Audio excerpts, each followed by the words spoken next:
Do you know that there is a gland sitting behind your sternum right now that most people have never heard of? And tapping it might be one of the most powerful things you can do for your stress and your immune system. Think about the last time you felt completely overwhelmed, stressed, depleted, running on empty, and somewhere in that state, you probably did something without even thinking. You took a deep breath, you pressed your hand to your chest, maybe you even tapped it very lightly. The way people do when they're trying to ground themselves or settle something that will not settle.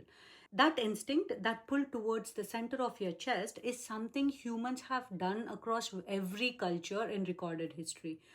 Behind your sternum, the flat bone running down the center of your chest, sits a small gland called the thymus.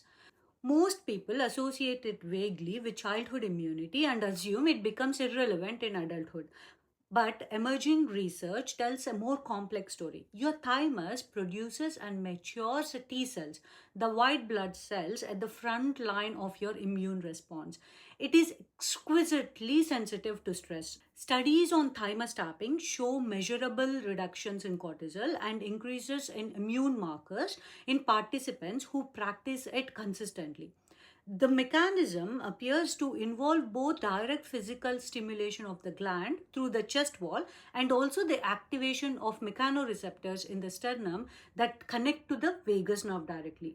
So, when you tap your sternum, you're potentially doing two things simultaneously, stimulating your immune system from the outside and also calming your nervous system through vagal activation. Two of the most important biological systems in your body. One simple repeated gesture. And here is what makes it so fascinating in the context of everything else happening in your life. Every time you're chronically stressed, overworked, under recovered, or even running on cortisol, your thymus is one of the first casualties. Cortisol suppresses it. Your T cell production drops. Your immune resilience falls.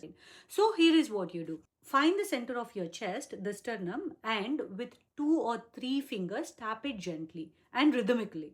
Like not hard, not fast, just a slow, steady, gentle tap. 30 seconds while you breathe slowly. And do it morning and evening if you can. It will feel slightly strange the first time. Do it anyway because what you're doing is speaking directly to a gland that has been waiting beneath a bone in the center of your chest for you to finally acknowledge it was there. Hope this helps. Thank you.